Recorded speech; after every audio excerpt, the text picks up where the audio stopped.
Este é, sem dúvida, um dos criminosos mais perturbadores que já passaram pelo corredor da morte e que acaba de ser executado.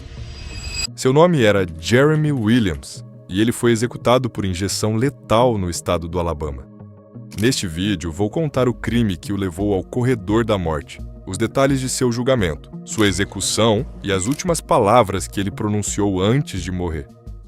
O que aconteceu naquela noite de 12 de dezembro de 2021 é um dos episódios mais tristes e perturbadores desta história.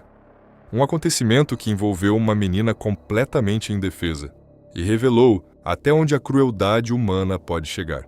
Kamari Lennell Holland nasceu em 23 de novembro de 2016, em Columbus, Geórgia.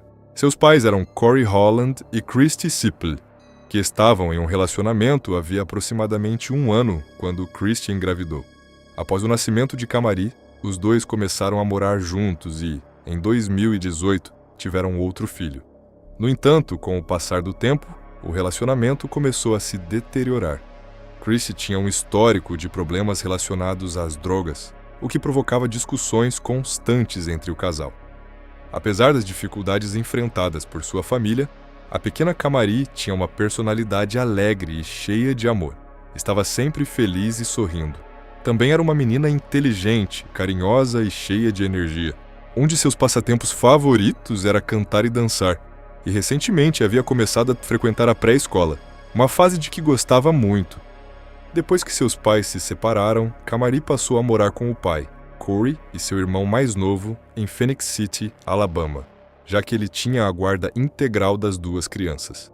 Isso aconteceu porque Christy Sipley, de 35 anos, havia perdido a guarda dos filhos depois de ser acusada de colocar o próprio filho em risco químico enquanto estava grávida. Por causa dessa situação, Christy sequer deveria ter contato com as crianças sem supervisão. No entanto, em 12 de dezembro de 2021, Christy apareceu sem avisar na casa de Corey para ver os filhos. Embora ele tivesse suas dúvidas, decidiu deixá-la entrar e permitir que passasse um tempo com eles. Apesar de tudo o que havia acontecido, as crianças ainda amavam profundamente a mãe. Durante a visita, Kamari se aproximou animada para contar ao pai que, pela primeira vez, passaria a noite com a mãe. A notícia pegou Corey completamente de surpresa. Ele sabia que havia uma ordem judicial que proibia Christy de ver as crianças e muito menos de levá-las para passar a noite. No entanto, ao ver a empolgação da menina, decidiu permitir. Naquele momento, Christy parecia estar de bom humor e não apresentava sinais evidentes de estar sob o efeito de alguma droga. Mas havia algo que chamou a atenção de Corey. Christy parecia interessada apenas em levar Kamari, sem mencionar o outro filho. Aquilo pareceu estranho para ele. Corey deixou claro que, se ela fosse levar Kamari, também teria que levar o irmão. Christy pareceu hesitar por alguns instantes, mas finalmente concordou, ao ir embora com as duas crianças para passar a noite. Foi assim que Christy foi embora com os dois filhos para sua casa, localizada na Bowman Street. Na manhã seguinte, em 13 de dezembro de 2021, por volta das 6 da manhã, Christy ligou para a polícia para informar que havia acordado e descoberto que sua filha de 5 anos, Kamari, havia desaparecido. A menina já não estava dentro da residência e não havia nenhum sinal de onde poderia estar. Quando os agentes chegaram à casa de Christy, não encontraram sinais de arrombamento nem indícios evidentes que apontassem para um possível suspeito. Diante do desaparecimento, as autoridades iniciaram imediatamente as buscas. Enquanto a polícia começava a vasculhar a região, Corey também saiu em busca da filha. Na esperança de encontrá-la o mais rápido possível, criou uma campanha nas redes sociais para divulgar sua fotografia e pedir ajuda à comunidade.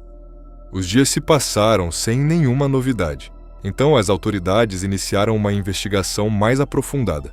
Ao procurar pelo nome incomum de Kamari, descobriram que 3 dias antes havia sido registrada uma denúncia de abuso sexual. Uma jovem havia o acusado um conhecido de tê-la agredido em sua casa, em Columbus. Durante o ataque, o homem a chamou de Kamari, apesar de esse não ser o nome dela. O acusado era Jeremy Williams. A polícia localizou o celular de Williams no Bamboo Motel, na Opelika Road, em Phenix City. Ele foi encontrado sob o efeito de drogas e detido para interrogatório.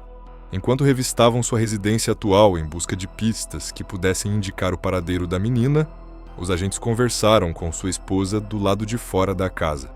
Ela afirmou não saber de nada e contou que Williams passava a maior parte do tempo em uma propriedade abandonada que havia alugado algum tempo antes. Os agentes foram até o endereço, localizado no quarteirão 1600 da Quincy Avenue. No porão, encontraram o corpo de Kamari Holland, de 5 anos. Foi determinado que ela havia sido vítima de abuso sexual e que a causa da morte havia sido asfixia. No corpo foram encontrados vestígios de DNA de Jeremy Williams, além de resíduos de metanfetamina, indicando que a menina havia sido drogada. Após a descoberta, Jeremy Williams, de 37 anos, foi preso e mantido sob custódia sem direito à fiança, enquanto as investigações prosseguiam. Apenas 2 dias depois de encontrarem o corpo de sua filha, Christy decidiu levar os presentes de Natal que haviam sido destinados a Kamari e doá-los para uma campanha local de arrecadação de brinquedos. Naquele momento, algumas pessoas já levantavam dúvidas sobre seu possível envolvimento no caso. Enquanto entregava os brinquedos, ela falou com um repórter diante das câmeras. I'm Kamari Holland's mommy, and she wouldn't want nothing in the world but to donate her toys to another little child that was in need because she was a very healthy child. Oh, she looked like such a sweet little girl. She was a very sweet child. She was beautiful. Sweet soul. Thank you. Pouco mais de uma semana após a descoberta do corpo, em 25 de dezembro de 2021, Jeremy pediu para falar com um detetive. Ele afirmou que havia passado a noite anterior rezando, que se sentia profundamente arrependido e que tinha várias coisas que queria confessar. Durante a entrevista, fez diversas declarações.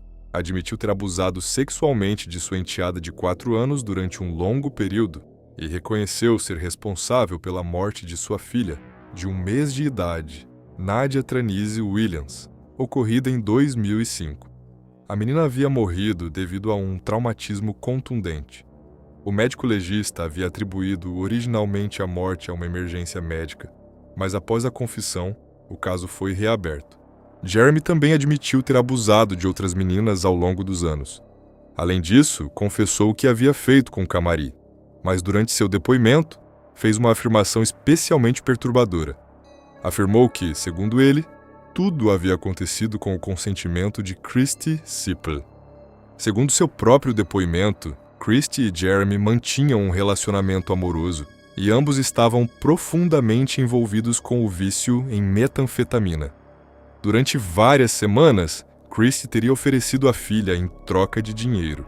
Finalmente, na noite de 12 de dezembro, Jeremy negociou com ela para obter acesso sexual à menina. Christy aceitou em troca de $1.300. Naquela mesma noite, Christy deixou a porta de sua casa aberta para que Jeremy pudesse entrar e levar Kamari. Quando Jeremy chegou, antes de sair, Christy se levantou da cama e pediu o dinheiro. No entanto, Jeremy disse que entregaria o pagamento quando voltasse com a menina e, em seguida, saiu com Kamari. Jeremy dirigiu até uma propriedade abandonada. Ao chegar, estacionou o veículo de forma discreta para evitar que sua tia, que morava nas proximidades, pudesse vê-lo. Dentro do carro, consumiu metanfetamina e obrigou Kamari a consumir a droga também.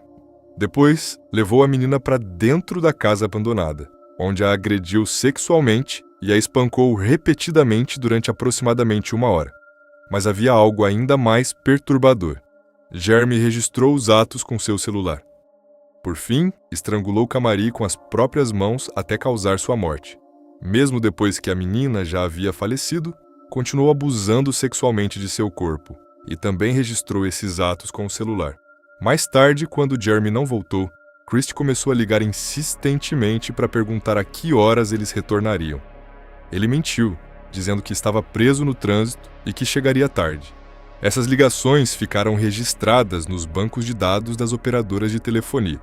Além disso, o número de Christy foi encontrado no celular apreendido de Jeremy, confirmando o que ela havia declarado. 2 semanas após a descoberta do corpo de Kamari, a polícia prendeu Christy Sippel. ela foi acusada de sodomia, estupro e assassinato. Posteriormente, as acusações de assassinato foram retiradas em troca de que ela se declarasse culpada de tráfico de pessoas. Por fim, foi condenada a 20 anos de prisão. Em abril de 2024, Jeremy Williams se declarou culpado das 4 acusações de homicídio qualificado. No entanto, a legislação do Alabama exigia que um júri analisasse as provas. Durante o julgamento, os jurados examinaram inúmeras evidências, ouviram testemunhas e vítimas de Williams e assistiram a parte dos vídeos que ele próprio havia gravado. Vários jurados choraram. Após deliberarem por pouco mais de 1 hora, eles o consideraram culpado das 4 acusações de homicídio qualificado. No mesmo processo judicial, o pai da menina, Corey Holland, foi acusado por um grande júri do condado de Russell de uma acusação de negligência contra sua filha. Foi solicitada uma pena de 5 meses de prisão. Até o momento, o caso permanece pendente. Em 15 de abril de 2024, o juiz David Johnson condenou Jeremy Williams à pena de morte pelas 4 acusações. Williams permaneceu pouco tempo no corredor da morte. Ele solicitou que sua execução fosse acelerada e abriu mão da maioria de seus recursos. Em 2026, o governador do Alabama marcou a execução para o dia 13 de agosto daquele ano. Naquele dia, Jeremy, que tinha então 41 anos, acordou às 6 horas da manhã, tomou banho e passou algum tempo assistindo televisão. Ele recebeu visitas de sua esposa, sua mãe, seu pai, sua madrasta, seu irmão e mais um familiar. Ao meio-dia, recebeu sua última refeição, que havia escolhido: pizza de queijo e uma Coca-Cola. Às 15 horas, ele foi transferido para uma cela de isolamento. Às 17 horas e 30 minutos, foi escoltado até a Câmara de Execução do Alabama, onde foi preso à maca. Minutos depois, a cortina foi aberta diante das testemunhas presentes. Entre elas, estavam vários familiares de Camari. Seu pai não pôde comparecer, pois a acusação pendente de 2022 o impedia legalmente de estar presente. Depois que sua ordem de execução foi lida por completo, perguntaram se ele gostaria de fazer uma última declaração. Então ele disse: "Quero agradecer a Deus por perdoar meus pecados, para que eu possa encontrá-lo em paz. Boa noite." Depois disso, teve início o procedimento da injeção letal. No começo, sua boca começou a se mover levemente e, durante alguns segundos, ele também se mexeu enquanto fazia algumas caretas. Finalmente ficou imóvel e foi declarado morto às 18 horas e 10 minutos. Durante todo o procedimento, uma mulher na sala das testemunhas não parou de chorar. Ela usava uma camisa que dizia "Mamãe te ama" e aparentemente era uma familiar de Camari. E essa foi a execução de hoje. O que você acha desse caso? Deixe sua opinião nos comentários. Na minha opinião, a pena de morte foi mais do que merecida, e considero que a mãe também deveria ter recebido uma punição igualmente severa pelo que fez com a própria filha.